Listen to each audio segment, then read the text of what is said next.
بھی رہتے ہیں، لیکن قربان جائیں محدثین پر کہ جنہوں نے اس دعا کی وہ تشریح کی کہ بندہ پڑھ کے جوم جاتا ہے۔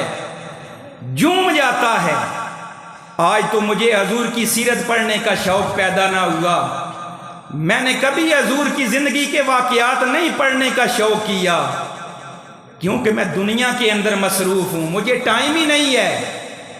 اگر موقع ملتا بھی ہے تو فیس بک کے اوپر اپنا ٹائم ضائع کرتا ہوں۔ مجھے کبھی یہ شوق پیدا نہیں ہوا کہ صحابہ کی زندگی کے واقعات پڑھوں، مجھے کبھی شوق نہیں آیا کہ میں قرآن کی تفسیر پڑھوں۔ کہیں میرے اندر جذبہ نہ پیدا ہو جائے دین کا، کہیں میں دیندار نہ بن جاؤں۔ میں تو بڑا دنیا دار ہوں، میں تو دنیا کو سر کے اوپر اٹھائے پھرتا ہوں، کہیں یہ گر نہ جائے تاکہ دین کی طرف جاؤں گا تو دنیا گر جائے گی۔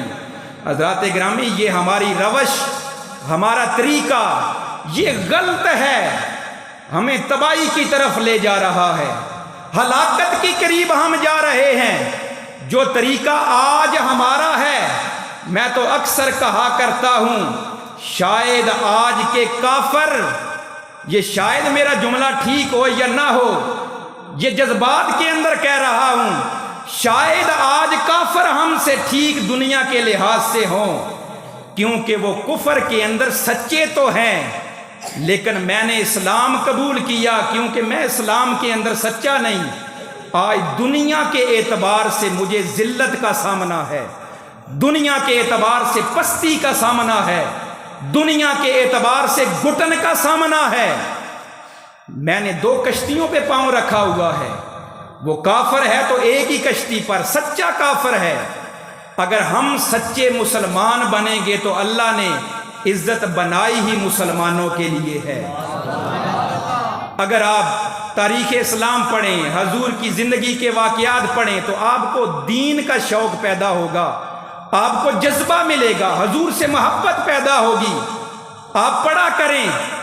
اور سردیاں آ گئی ہیں، لمبی راتیں ہیں، اپنے بچوں کو پاس بٹھا کے ہر روز کم از کم حضور کی زندگی کا ایک واقعہ انہیں سنا دیا کر، تاکہ تیرے بچے تیرے فرما بردار بنے، کیونکہ حضور کا محبت کرنے والا کوئی بھی عاشق اپنے والدین کا فرما بردار ہوتا ہے، نافرمان نہیں ہوا کرتا۔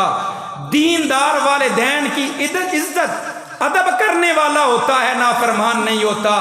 ضرور ایسا کیا کرو۔ محدثین نے اس دعا کی وہ تشریح بیان کی کہ میں نے سنی اور پڑھی، جوم گیا کہ آقا کریم آپ کے سامنے سابقہ امتوں کا انجام تھا۔ میرے آقا کریم دیکھ رہے تھے کہ پہلے نبیوں کے اندر، پہلی امتوں کے اندر جب کسی امت نے اپنے نبی کو زخمی کیا، نبی کا خون نکلا، اللہ کریم نے خون کو دیکھ کر اپنے عذاب کو بھیج کر امت کو ہلاک کر دیا۔ کسی کو بندر بنا دیا، کسی کو خنزیر بنا دیا، کسی کو کسی شکل کے اندر تبدیل کر دیا۔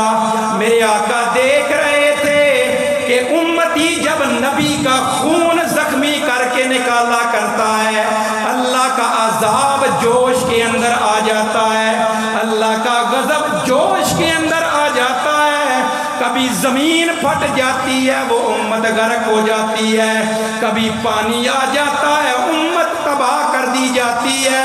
اللہ نبی کا نکلا ہوا خون برداشت نہیں کر سکتا۔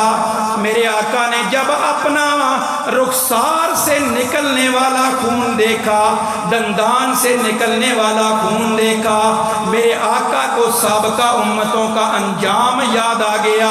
کہیں میری امت کے ساتھ بھی اللہ کریم یہی معاملہ نہ کر دے، اللہ کا غضب جوش کے اندر نہ آ جائے، اللہ کا عذاب نہ آ جائے۔ اللہ کریم نے جب یہ معاملہ آپ کی زندگی کے اندر آپ کی ذات سے کیا، میرے آقا کریم کے ہاتھ اٹھے، میرے آقا نے دعا کے اندر یہ الفاظ اللہ کی بارگاہ کے اندر پیش کیے، اللہم اہد قومی، یا اللہ میری قوم کو ہدایت عطا کر۔ محدثین کہتے ہیں قوم کا لفظ حضور نے اس لیے ذکر کیا، قوم کا لفظ حضور نے دعا کے اندر اس لیے بیان کیا کہ یا اللہ دیکھنا انہوں نے میرا چہرہ زخمی کیا، انہوں نے میرے دانت شہید کیے، کہیں میرا خون دیکھ کر عذاب نہ بھیج دینا، انہیں بندر خنزیر کے اندر تبدیل نہ کر دینا۔ اللہم اخذ قومی، یا اللہ یہ اور کوئی نہیں، یہ میری ہی قوم ہے۔ شاید آپ نے غور نہیں کیا، حضور نے کہا یا اللہ یہ اور نہیں، قومی، میری قوم ہے۔ اگر حضور یہ تعلق رشتہ رب کی بارگاہ میں پیش نہ کرتے، عود سے ایک کافر بھی نہ بچتا، اللہ سب کو ہلاک کر دیتا۔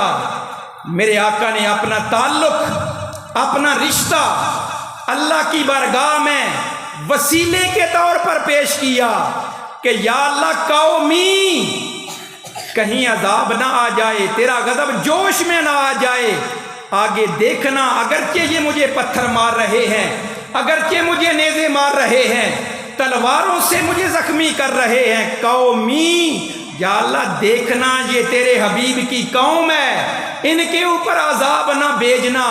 میں تجھے اپنا رشتہ تعلق جتا کر کہہ رہا ہوں کہ تیرے حبیب کی قوم ہے، اپنے عذاب کو واپس موڑ لے۔ یہاں پر آپ کو درس کے طور پر ایک بات کہوں گا، میرے آقا مشرکین کے ساتھ کس جگہ پر کھڑے ہیں، حال کو اپنے ذہن کے اندر رکھیں۔ آج مجھے تو کوئی بھی کچھ نہ کہے، لیکن اگر میری داڑھ کے نیچے کوئی آ جائے تو میں اسے نہیں چھوڑتا، مجھے موقع مل جائے تو ضرور، اگرچہ مجھے کچھ بھی اس نے نہ کہا ہو، دوسرے مسلمان بھائی کی عزت کو میں تار تار کر کے رکھ دیتا ہوں، اسے کاٹ کے رکھ دیتا ہوں۔ مجھے موقع ملنا چاہیے، تھوڑا سا موقع ملنا چاہیے، میں تو کاٹ کے رکھ دوں دوسروں کو، عزت تار تار کر دوں، دھوکے کا موقع ملے تو ایسا دھوکہ دوں اس کی نسلیں یاد رکھیں۔ لیکن اصل مسلمانی کیا ہے، میرے آقا نے سمجھایا کیا ہے، سامنے کھڑے ہیں کافر قتل کرنے کے لیے، تلواریں اٹھا کے ہیں کافر دشمن، لیکن میرے آقا ان سے رشتہ نہیں توڑ رہے، تعلق نہیں توڑ رہے، انہیں اپنے تعلق رشتے کی وجہ سے اللہ کے عذاب سے محفوظ کر رہے ہیں۔ لیکن آج میں نے بھائی سے بھی رشتہ توڑ دیا، آج میں نے اپنے رشتہ دار سے بھی رشتہ توڑ دیا، آج میری پڑوسی سے نہیں لگتی، آج میری ہی صف میں کھڑے ہونے والے مقتدی سے نہیں لگتی، آج اگر میں مقتدی ہوں تو میری امام سے نہیں لگتی، آج اگر میں جامع مسجد کا مقتدی ہوں تو میری خطیب سے نہیں لگتی۔ لیکن حضور نے ہمیں سبق کیا دیا، ہمیں کون سا دین عطا کیا۔ آج ہم کس دین کے ٹھیکیدار ہیں؟ ہر کسی کو کاٹ رہے ہیں، ہر کسی کو چبا رہے ہیں۔ آج کون مسلمان دوسرے مسلمان پر اعتبار کرتا ہے؟ کسی کو کوئی دوسرے پر اعتبار ہے ہی نہیں، کسی کو دوسرے کے اوپر بھروسہ ہے ہی نہیں۔ وجہ یہ ہے کہ ہم السلام علیکم کہہ کر دوسرے کو اپنی امان کا پیغام تو دیتے ہیں، سلامتی کا پیغام تو دیتے ہیں، لیکن اگر وہ ہمیں اپنے مال کا رکھوالا بنا کے 5 منٹ ہی ہٹ جائے، ہم اس کا مال بھی غصب کر لیتے ہیں، مال بھی ہڑپ کر لیتے ہیں، موقع ملے تو زمینیں بھی غصب کر لیتے ہیں، موقع ملے تو کسی کی عزت کے اوپر ڈاکہ بھی ڈال دیتے ہیں۔ میرا بھائی یہ اصل اسلام نہیں ہے۔ جو حضور نے ہمیں اسلام دیا، جو حضور نے ہمیں تعلیمات دی، کیا سال کے بعد میلاد منا لینا، نعرے مار لینا، چند دیگیں پکا کے لنگر کھا لینا، اسی سے حق ادا ہو جائے گا کہ میں بڑا مسلمان ہوں؟ نہیں میرا بھائی، اس حد تک جا کر جب تو اپنے دشمن سے بھی رشتہ جوڑے گا، دشمن سے بھی تعلق قائم کرے گا، نرمی اور معاف کر دینے کا مظاہرہ کرے گا، تو پھر تو مسلمان بنے گا۔